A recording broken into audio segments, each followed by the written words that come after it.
మీ అందరికీ నేటి దిన సందేశాన్ని వినటానికి ప్రేమతో మీ అందరినీ ఆహ్వానిస్తూ ఉన్నాను. క్రీస్తు రక్షణ సువార్త సభలు మొదటి రోజు వర్తమానాన్ని వినటానికి సాధారణంగా మీ అందరిని ఆహ్వానిస్తూ, చాలా ఎక్కువ చలి ఉంది కాబట్టి క్లుప్తమైన సంక్షిప్తమైన సందేశాన్ని మేము ముందుంచి తదుపరి అధ్యక్షుల వారికి సమయాన్ని నేను అప్పగించడానికి ప్రయత్నిస్తూ ఉన్నాను.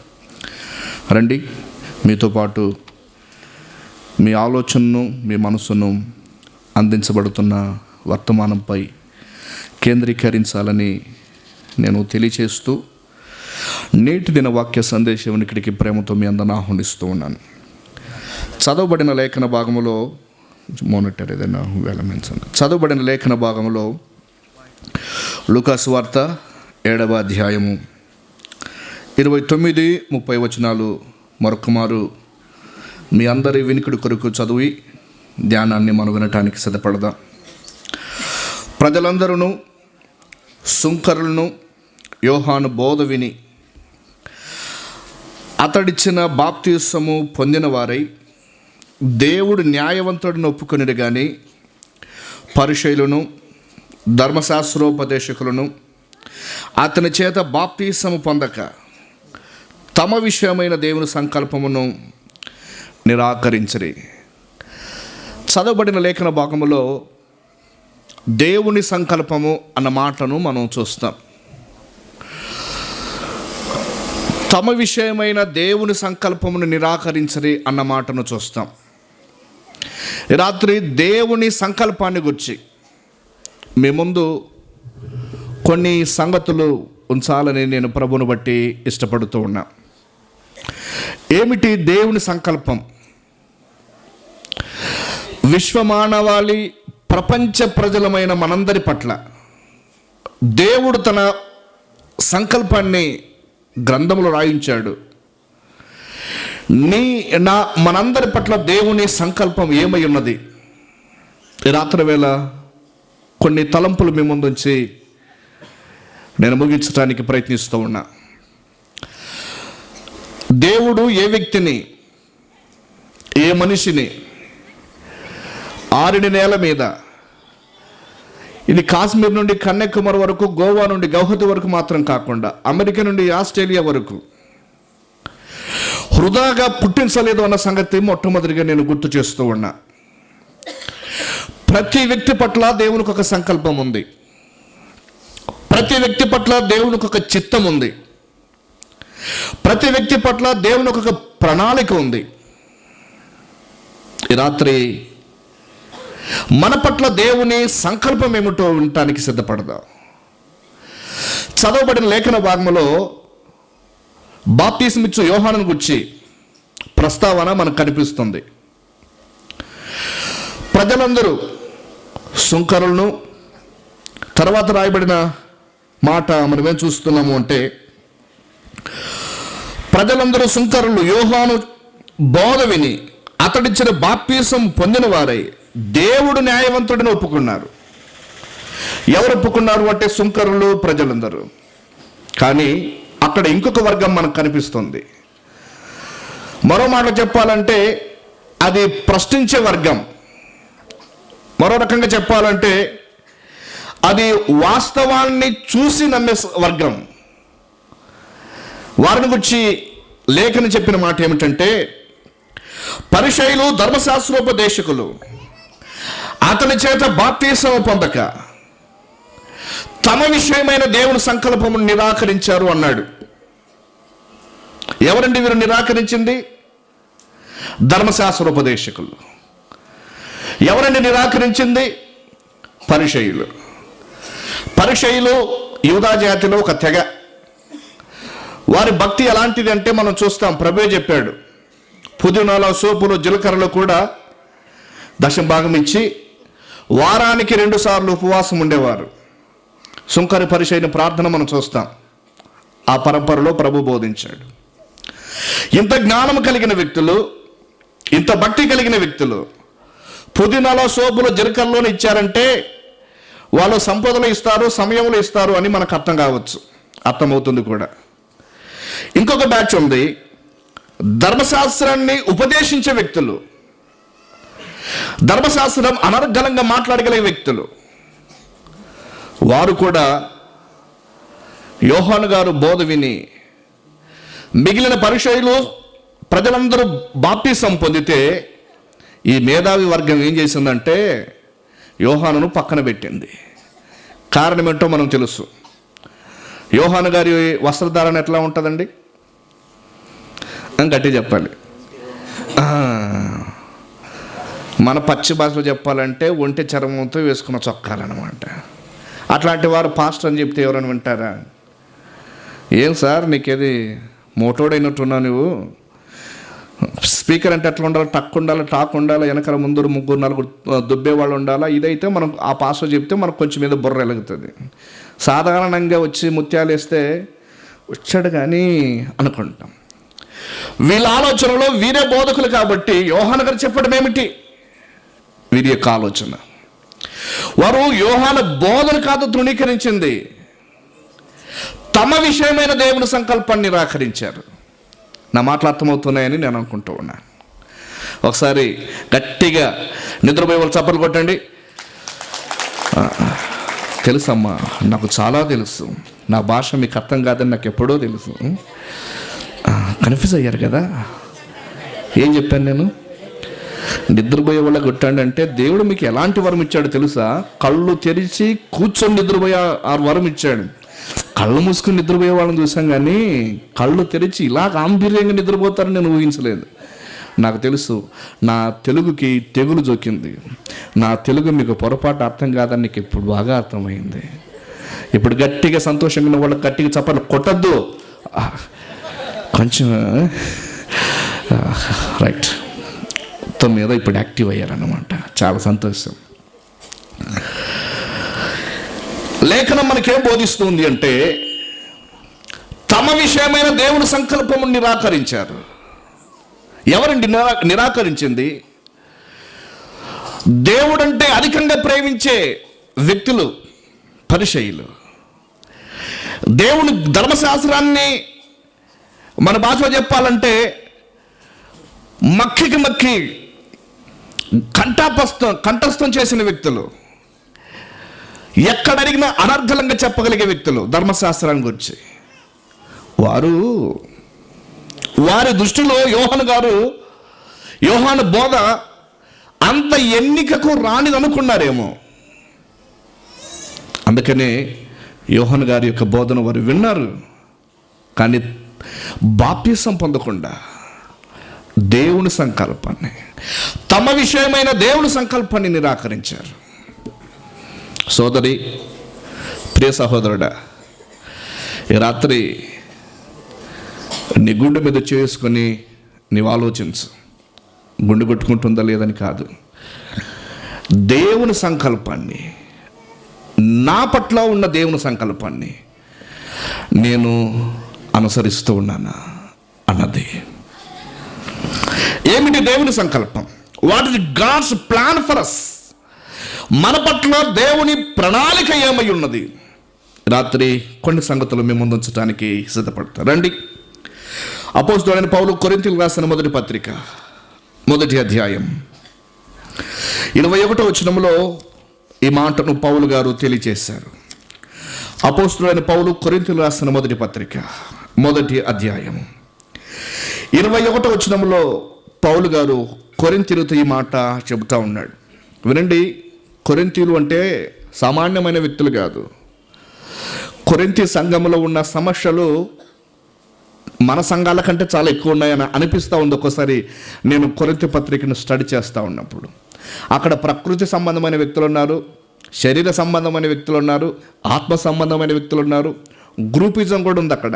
పౌలు వాళ్ళని కొంతమంది, కేఫా వాళ్ళ మన కొంతమంది, అపోలో వాళ్ళ మన కొంతమంది.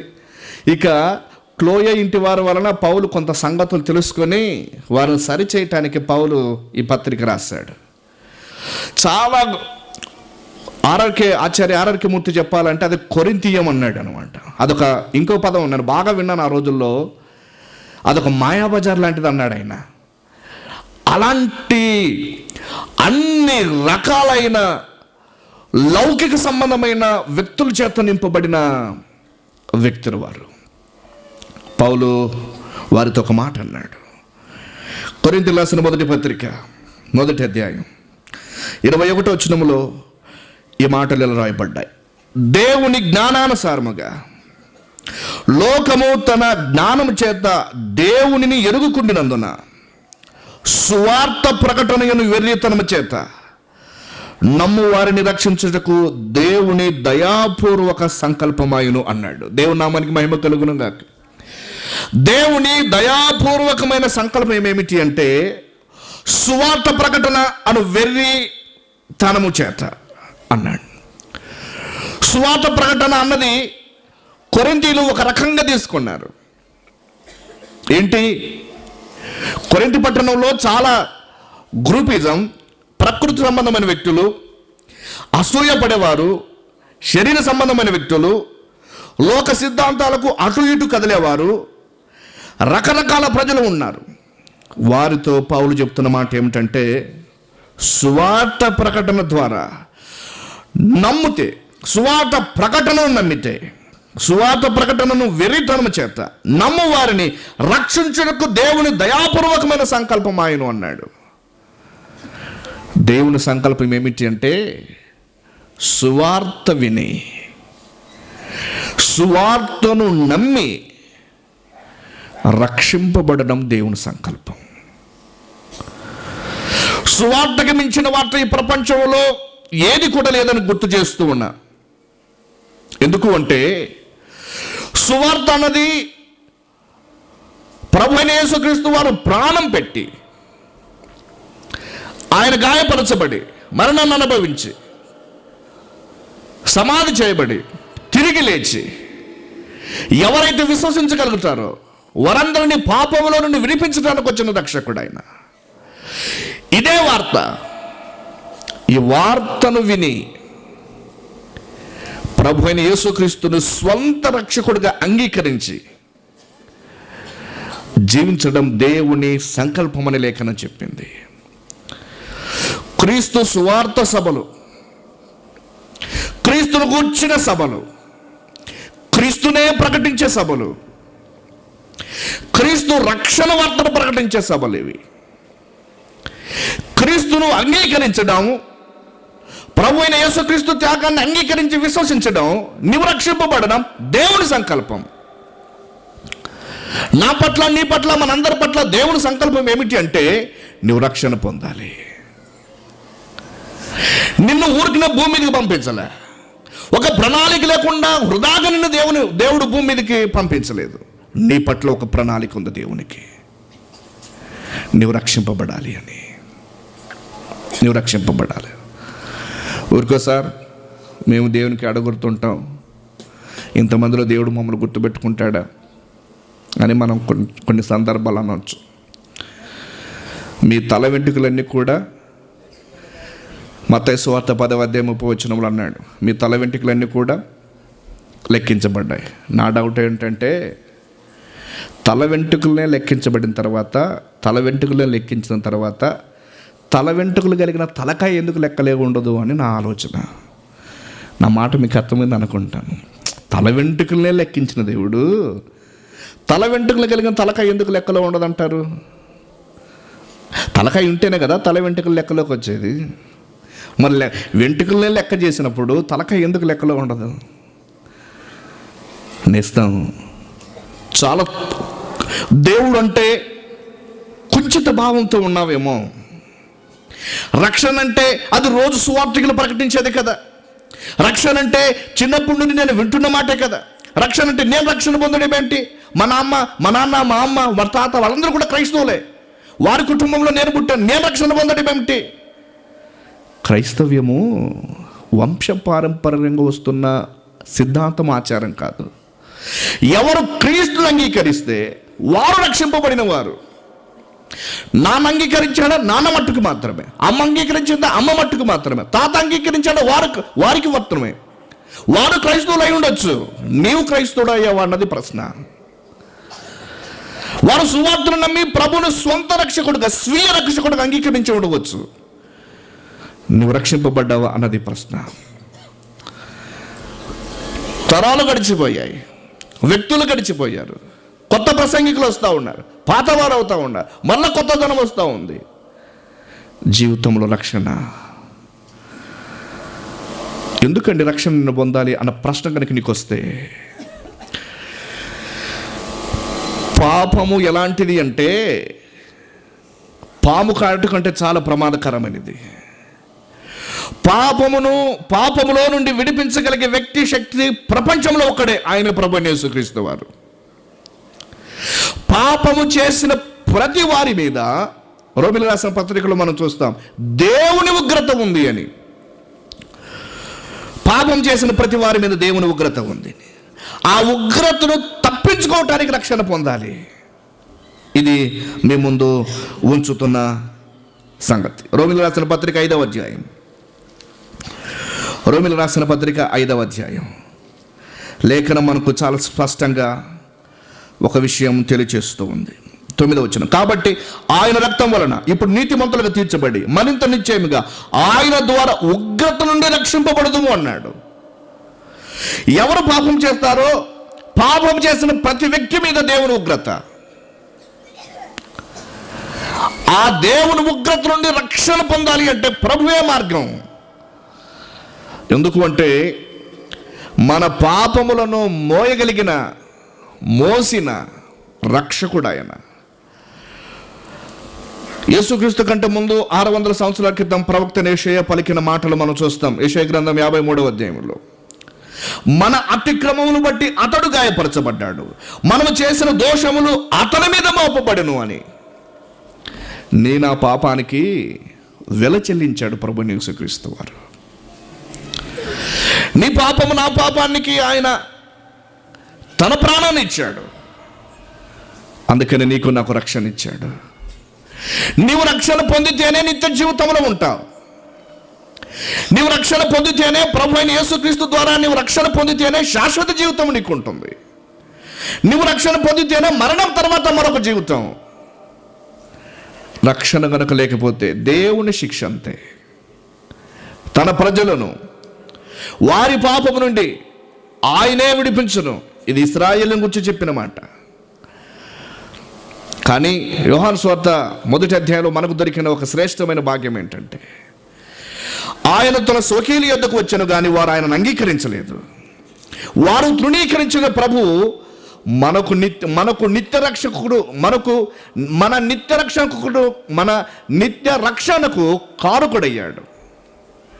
అందుకని లేఖనం చెప్పిన మాట ఏమిటంటే, యోహాను సువార్త 1వ అధ్యాయం 12వ వచనం, తనను ఎందరు అంగీకరించరు వారందరికీ, అనగా తన నామమందు విశ్వాసం ఉంచిన వారందరికీ దేవుని పిల్లలకుటకు ఆయన అధికారం అనుగ్రహించను అన్నాడు.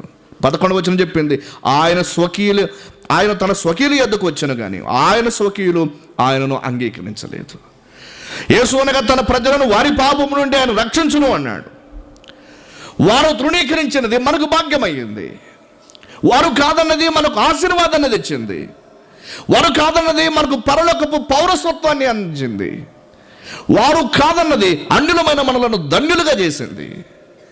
ఇదే సువార్త. జీవితంలో కొన్ని సందర్భాల్లో, ఏమ్మా ఎందుకు యేసుక్రీస్తు నమ్ముకున్నావంటే, నాకు రోగం పోయింది కాబట్టి నేను నమ్ముకున్నాను అంటాను. ఏమ్మా ఇంకొక ఆమె అడిగితే, ఏమ్మా దేవుణ్ణి ఎలా నమ్ముకున్నావు ప్రభు అంటే, 2 బిల్డింగ్లు కట్టించానమ్మా అందుకని నేను దేవుణ్ణి నమ్ముకున్నాను అంటే. ఒక మాట నన్ను ఇలా చెప్పనివ్వండి, జీవితంలో ఆర్థిక సంబంధమైన విషయాలు ఎదిగితేనే ఆశీర్వాదం అనుకుంటామేమో. లోకంలో మనకంటే ధనవంతులు చాలామంది ఉన్నారు. నేనేమంటానంటే, భౌతికమైన వస్తువులు ఆశీర్వాదం అని చెప్పటానికి కొలమానం కాదు. నిజమైన ఆశీర్వాదం ఏమిటి అంటే, లేఖనం ఈ మాట చెప్పింది. అపోస్తుల కార్యములు 2వ అధ్యాయం, 3వ అధ్యాయం 26వ వచనంలో ఈ మాట కనిపిస్తుంది. అపోస్తుల కార్యములు 3వ అధ్యాయం 26వ వచనం, దేవుడు తన సేవకుని పుట్టించి మీలో ప్రతి వానిని వాని దుష్టత్వము నుండి మళ్ళించటం వలన మిమ్మల్ని ఆశీర్వదించుటకు ఆయనను మొదట మీ యొద్దకు పంపానని చెప్పాను. నిజమైన ట్రూలీ బ్లెస్సింగ్ ఏమిటంటే దుష్టత్వము నుంచి మళ్ళించబడడం నిజమైన ఆశీర్వాదం. నీవు పొందిన దీవెనలన్నిటిలో గొప్ప దీవెన ఏమిటి అంటే దుష్టత్వం నుండి మళ్ళించబడడమే.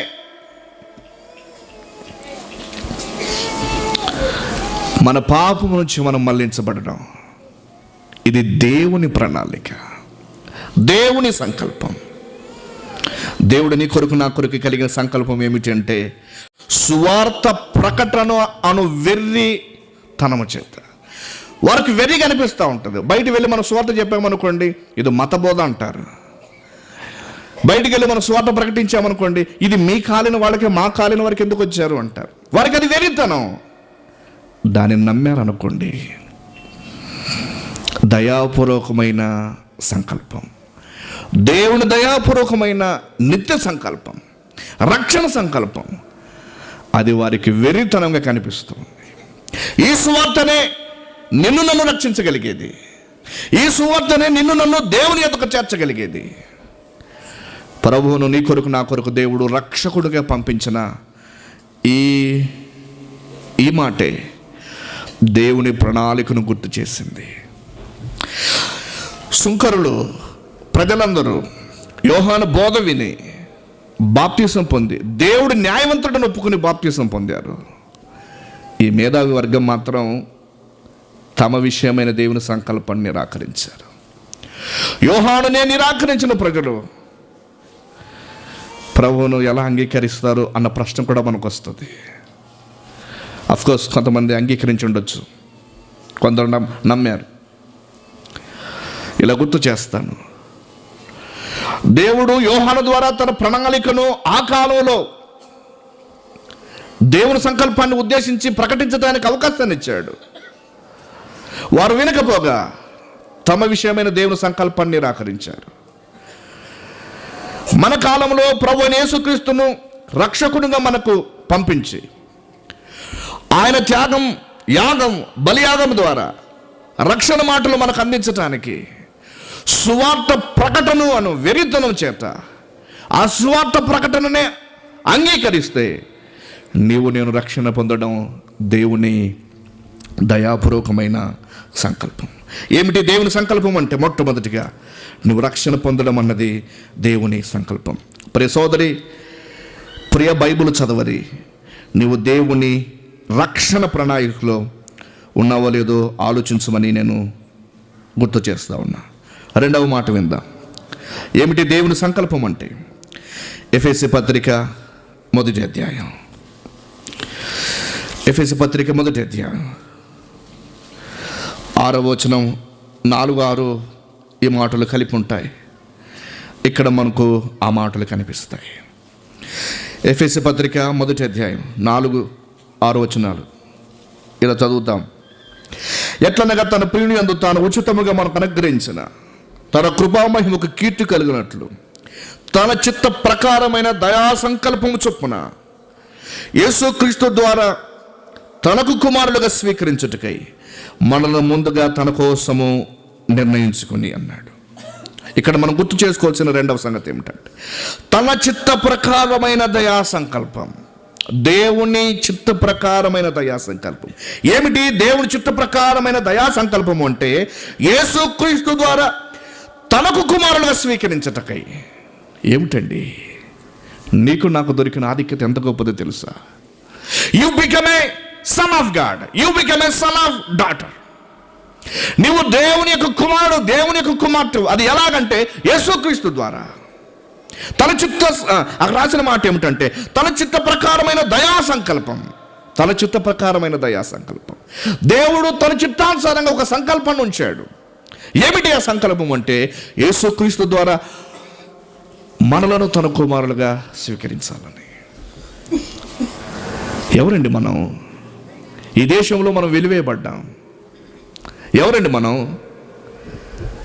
అంటే మనం అక్కడి నుండి వచ్చాము. ఎన్నో పోరాటాలు చేస్తే ఈ స్థాయికి దిగి వచ్చాము మనం.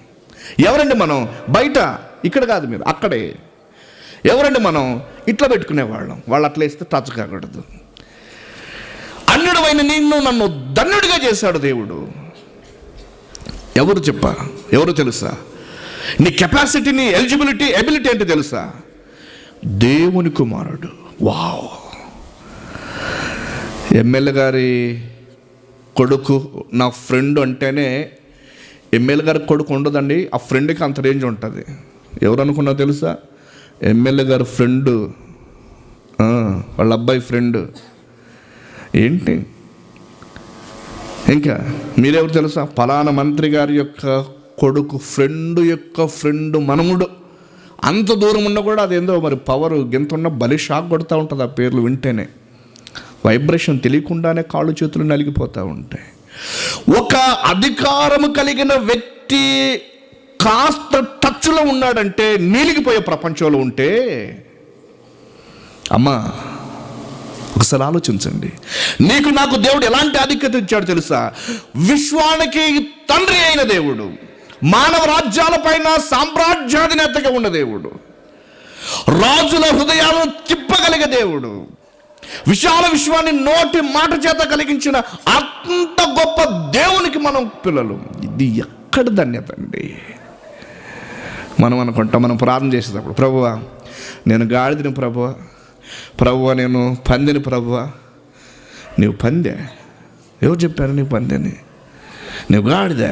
ఎవరు చెప్పారు? ఏ అడ్డగాడిద చెప్పింది నేను గాడిదని?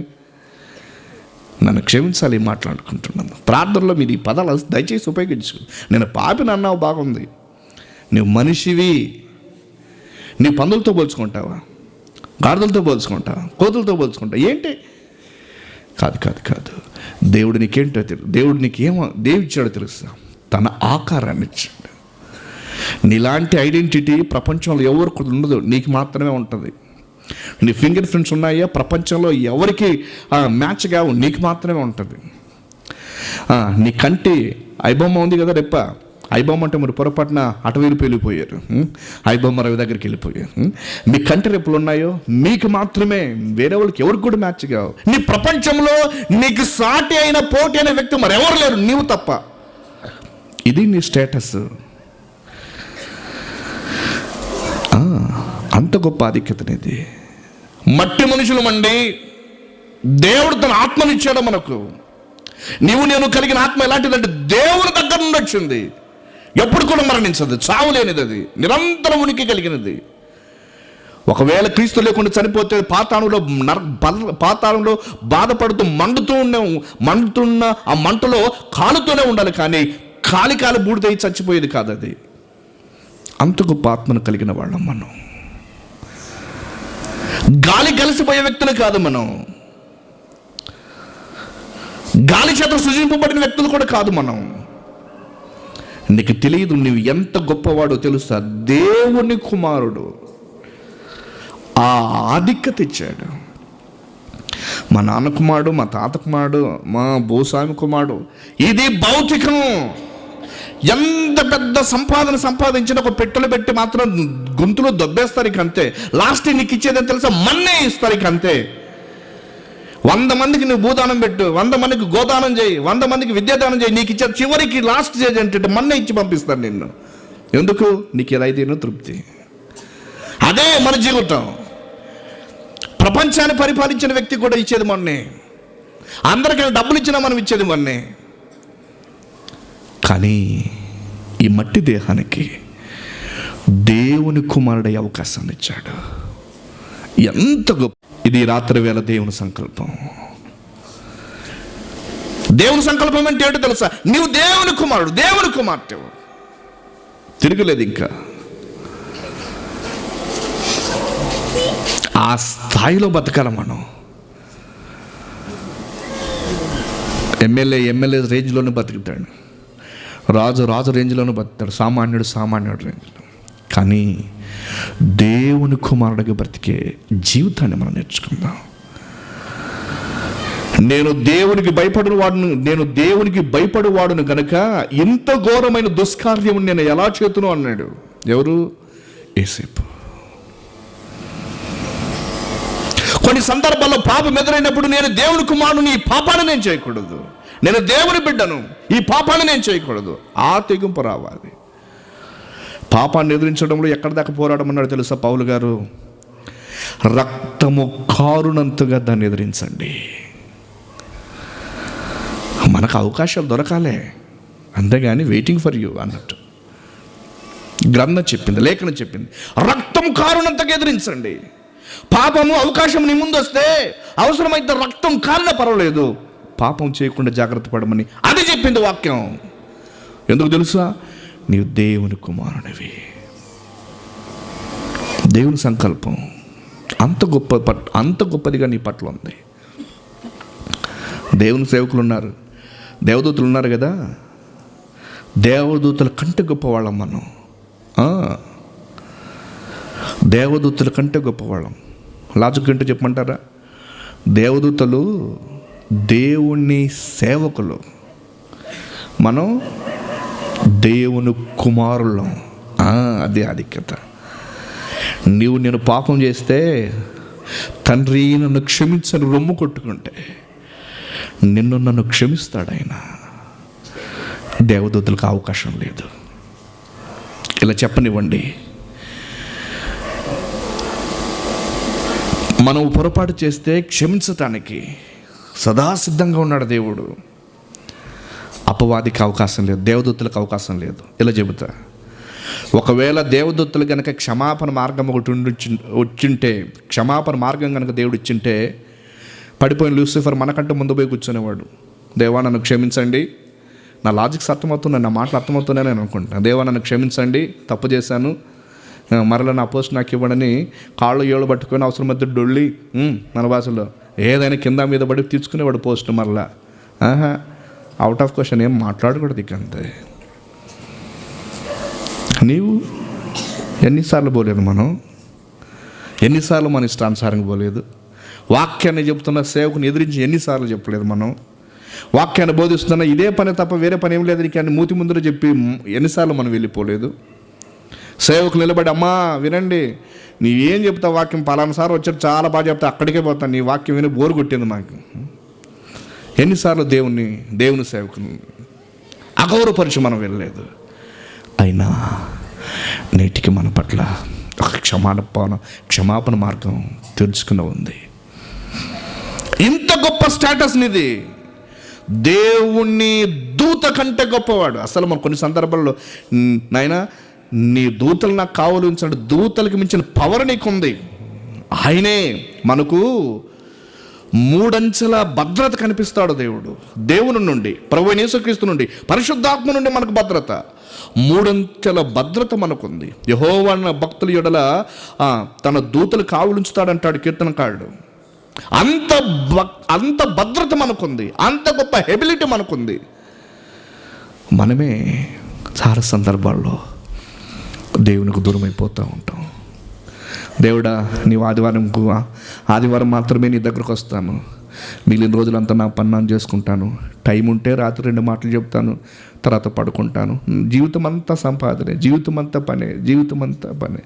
ఆదివారం అమ్మా వాక్యం టైం అయింది, ప్రార్థన టైం అయింది, రండి అని అయ్యా చాలా మొత్తుకుంటాడు. నీ పని నీదే, మా పని మాదే. వారానికి ఒక్కసారి అన్నం తిని బతికే వాళ్ళు ఎవరైనా ఉన్నారండి? ఒక 20 సంవత్సరాలు ఎందుకు? అయిపోతాం కొన్ని రోజుల తర్వాత. ఆధ్యాత్మిక జీవితంలో కూడా ఎప్పుడో ఒకసారి వాక్యం విని నేను క్రైస్తవుని అని బాగా పరాక్రమశాలిగా తిరిగే వ్యక్తి ఎలా ఉంటుంది పరిస్థితి? నీవు క్రైస్తవుడా? అందుకనే మన క్రీస్తు స్వారూప్యంలోనికి మలచబడాలంటే ప్రతిదినం దేవునితో సంబంధాన్ని కలిగి ఉండాలి. దాన్ని మనం కొనసాగించుకోవటానికి సిద్ధపడదాం.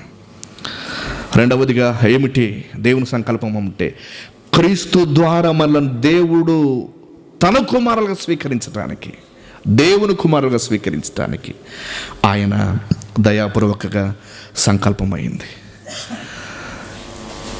మరి కొన్ని నిమిషాల్లోనే నేను ముగిస్తాను. 3వ సంగతి మీ ముందు ఉంచాలని నేను ఇష్టపడుతూ ఉన్నా. నిద్రపోయే వాళ్ళు గట్టి చప్పలు కొట్టండి. అబ్బా, రైట్. ఇప్పుడు మీరు చాలా గట్టిగా ఉన్నారు. ఎక్కడో అడపదడప 2 మాటలు. ఎక్కడున్నామన్నా మనము? ఏం సార్ వచ్చేటప్పుడు కళ్ళ జోడేమన్నా మర్చిపోయి వచ్చావా? మేము నీ ముందు ఉన్నాం, నీవు మా ముందు ఉన్నావు. మేము నీ ముందు ఉన్నాం, నీవు మా ముందు ఉన్నావు. ఇక్కడే కదా మేము ఉన్నది. అంటే లొకేషన్లో కాదు, సిచ్యువేషన్లో ఎక్కడున్నామని అడుగుతున్నాను అనమాట. అంటే వాక్యం ప్రకటిస్తున్నాం కదా, ఎక్కడున్నాం మనం? దేవుని సంకల్పంలో ఉన్నాం అని ఆ మాటను గురించి మనం వింటాం. అక్కడ నేను అడిగాను, మీరేమో నా ప్లేస్ గురించి చెప్పారనమాట. చాలా సంతోషం. 3వ సంగతి మనం విందాం. దేవుని సంకల్పం. మొదటిగా ఒక మాట మనం విన్నాం, సువార్త ప్రకటన ద్వారా రక్షింపబడడం దేవుని సంకల్పం అయితే, ఆ రక్షింపబడిన వ్యక్తి యేసుక్రీస్తు ద్వారా దేవుని కుమారుడు అవుతాడు. 3వ విషయాన్ని మాట్లాడి సందేశాన్ని ముచ్చటగా ముగించడానికి ప్రయత్నిస్తాం. ఎఫెసీయులకు రాసిన పత్రిక ఇందాక చదువుకున్నాం కదా, కొంచెం ముందుకు ఒక పేజీ మాత్రం తిప్పుదాం. 3వ అధ్యాయం, ఎఫెసీ పత్రిక 3వ అధ్యాయం 6-7 వచనాలు చదువుతున్నాను, మీరు గమనించండి. ఈ మర్మం ఏదనగా, అన్యజనులు సువార్త వలన యేసుక్రీస్తునందు యూదులతో పాటు సమాన వారసులను, ఒక శరీరం అందలి సాటి అవయవములను, వాగ్దానములో పాలివారనై ఉన్నారు అన్నది దేవుడు కార్యకార్యకు తన శక్తిని బట్టి నాకు అనుగ్రహించిన కృప చొప్పున నేను ఆ సువార్తకు పరిచారకుడనైతిని.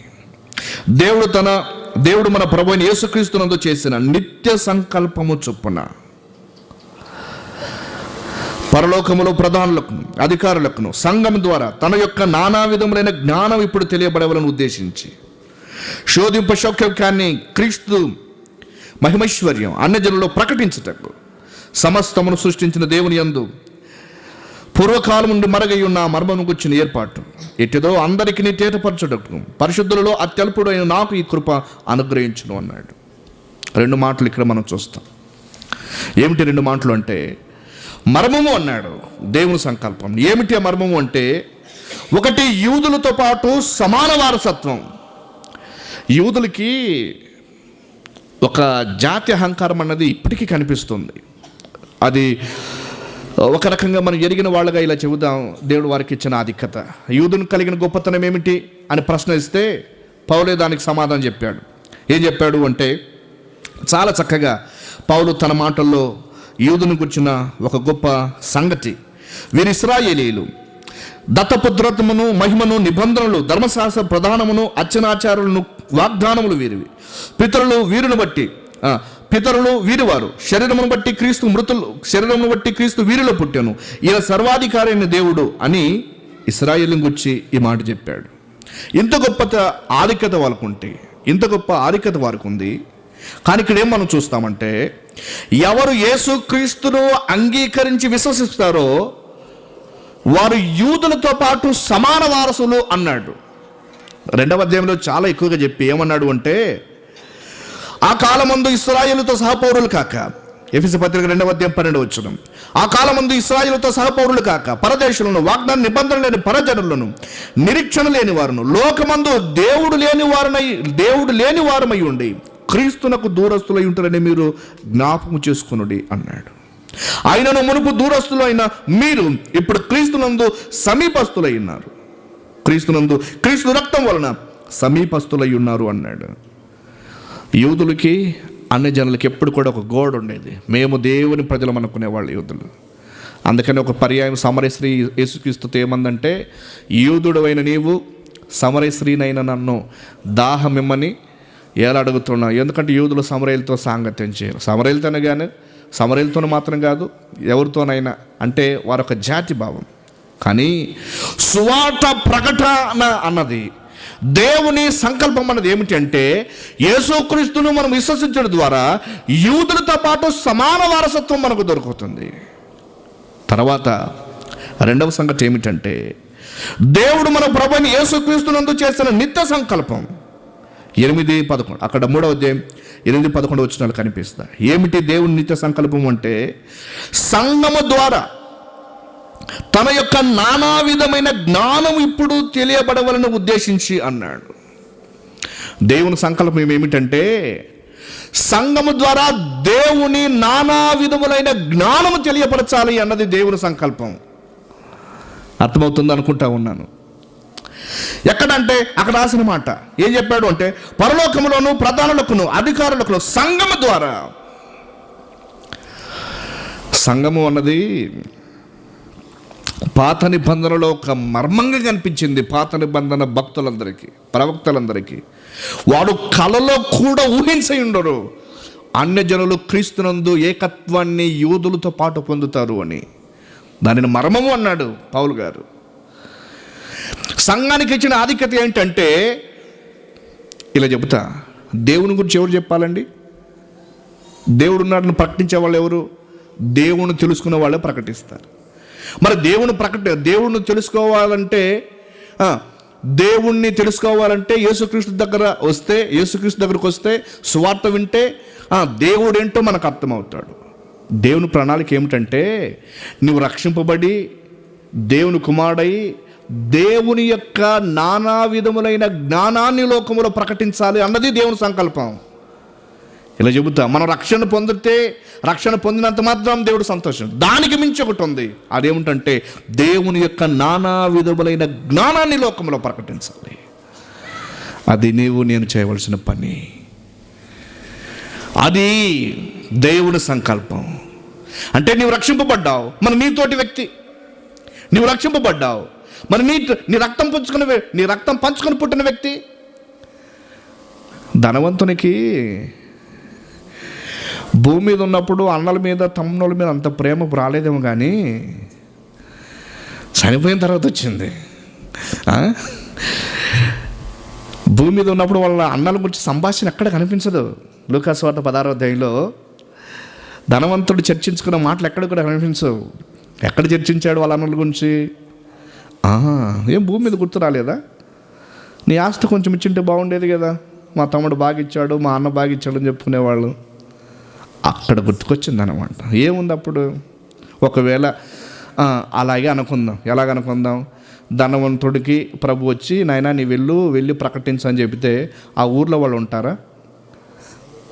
ఆ వ్యక్తి వచ్చి సువార్త ప్రకటించాడు, నాయన అన్న తమ్ముళ్ళ చనిపోయిన తర్వాత పరలోకం పాతాళం ఉంది, దేవుడు నన్ను పంపించాడంటే ఒకవేళ ఆ ఊర్లో ఎవరైనా ఉంటారా?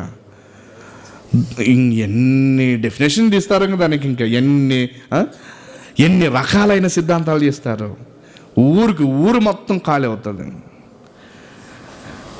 ప్రియులారా, అందుకనే బతికున్నప్పుడు అవకాశాన్ని ఇచ్చాడు దేవుడు. నమ్మండి, మరణించిన తర్వాత నీ ఊహించని ప్రపంచం ఒకటి ఎదుర్కొంటుంది నిన్ను. అది పాతాళమైన కావచ్చు, లేకపోతే పరదేశమైన కావచ్చు. పరదేశం గురించి పాతాళాన్ని గురించి చెప్పగలుగుతామేమో, కానీ మరణించిన తర్వాత ఎక్స్పీరియన్స్ అనుభవించాల్సి ఉంటుంది. అమృతం ఎలా ఉంటుందో పదాలు చెప్తే సరిపోదు, నోటిలోనికి వెళ్ళిపోయిన తర్వాత దాని మాధుర్యం ఏంటో, ఆ ఫీల్ను అనుభవించిన అనుభవాన్ని దేనితో కూడా కంపేర్ చేయలేము. మానవ ఆలోచన చేత తయారు చేయబడిన ఒక అమృతమే అంత ఫీల్గా అనిపిస్తే, ఒక ప్రపంచాన్ని దేవుడు మనకు సిద్ధపరిచాడు. దాన్ని అనేకులకు ప్రకటించాలి. అది దేవుని సంకల్పం. సోదరుడా, అనేకులకు దేవుని సంకల్పం ప్రకటించాలంటే నువ్వు మొట్టమొదట రక్షింపబడాలి. నువ్వు దేవుని అంగీకరించి మారు మనసు పొంది, యేసే నా ప్రభు, యేసే క్రీస్తు, ఆయన నా కొరకు రక్షకుడుగా, ఆయన నా కొరకు విమోచకుడుగా, నా కొరకు ప్రాణం పెట్టిన ప్రాణప్రదాతగా వచ్చాడు. నేను చేసిన పాపానికి ఆయన తన శిక్షను మోసాడు అని అంగీకరిస్తే నువ్వు రక్షణ పొందుతావు. ఈ రక్షణ వార్త నీ గుండె దగ్గరకు వచ్చి నేను తట్టింది, నీ గడప దగ్గరకు వచ్చింది, నీ గ్రామానికి వచ్చింది.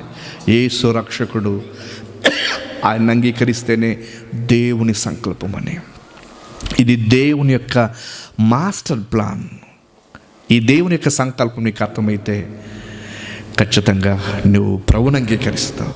ప్రభువుని అంగీకరించిన వ్యక్తిగా నీవు బ్రతకాలని నేను మనసారా కోరుకుంటూ ఉన్నా. లోకం ఎప్పుడు బిజీగా ఉండాలనుకుంటుంది. దేవుడంటే చర్చికి పరిమితం చేసింది, ఆదివారానికి పరిచయం చేసింది. ప్రియులారా, దానికి మించిన భావన మనలో కలగాలి. మనిషి నిరంతరము ఆశలకు, కోరికలకు, ఆలోచనలకు బానిస.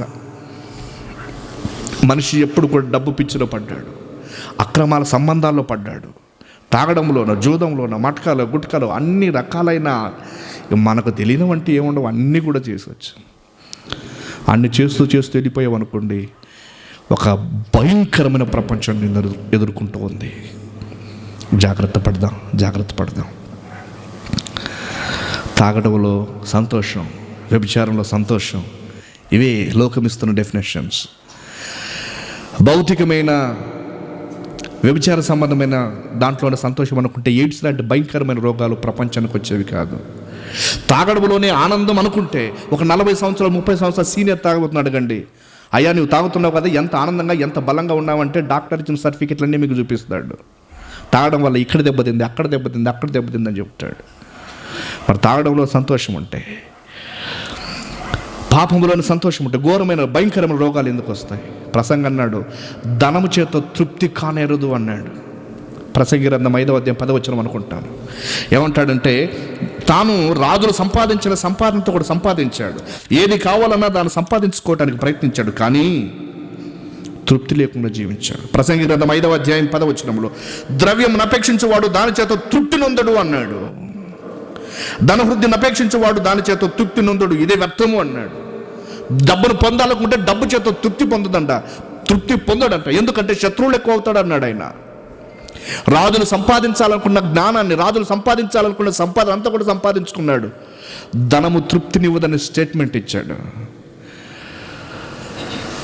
బిల్ గేట్స్ నుండి బిలియనర్స్ దాకా ఈ ప్రపంచంలో డబ్బు సంపాదించిన అందరూ కూడా సాంఘిక సేవల పేరట ముందుకు వచ్చి రోడ్ల మీదకి వచ్చారు. ఇప్పుడు ఎందుకు?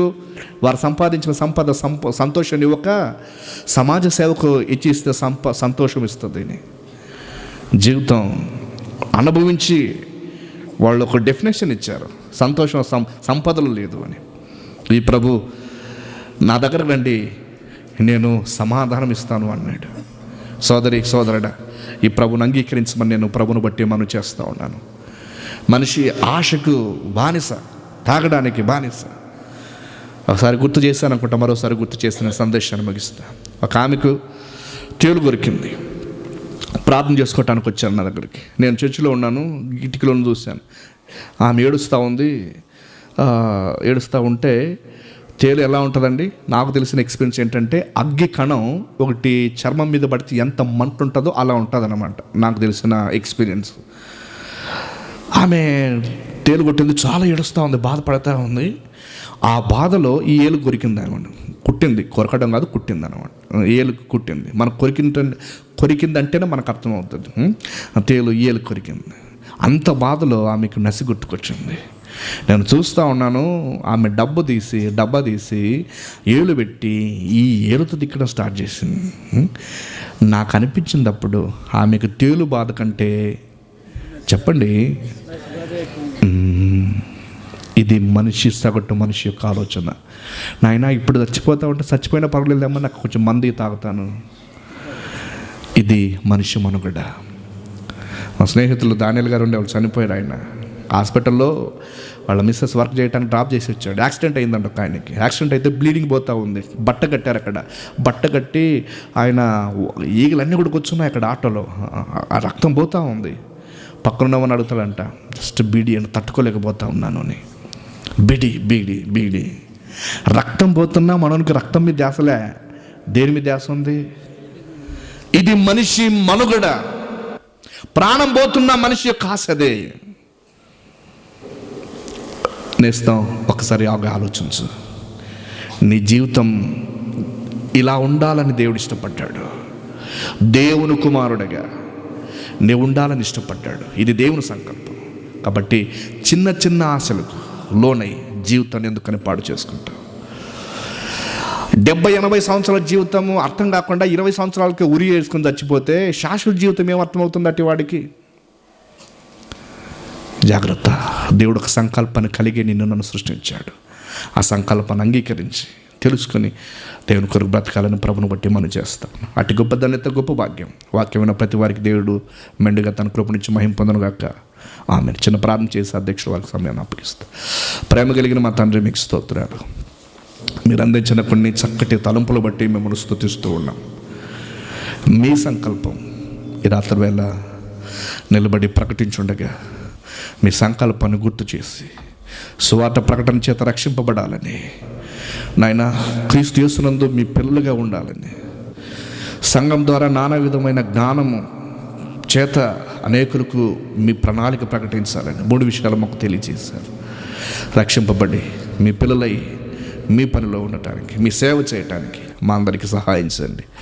ఈ కార్యక్రమాన్ని ప్రారంభించిన కార్యనిర్వాహకులను మరొక్కమారు వారి ఆలోచనలను బట్టి మిమ్మల్ని స్తుతిస్తూ మీ బలమైన హస్తాలకు అప్పగిస్తూ ఉన్నాం. సహోదరం దీవించండి, సంఘాన్ని, సంఘ పెద్దలని ఆశీర్వదించండి. మరలా రేపు కొరకు మమ్మల్ని సిద్ధపరచమని క్రీస్తు యేసుపేట ప్రార్థన అడుగుచున్నాను పరమ తండ్రి. ఆమేన్. అందరికీ ప్రభుపేట వందనాలు. అధ్యక్షుల వారికి సమయాన్ని అప్పగిస్తాను.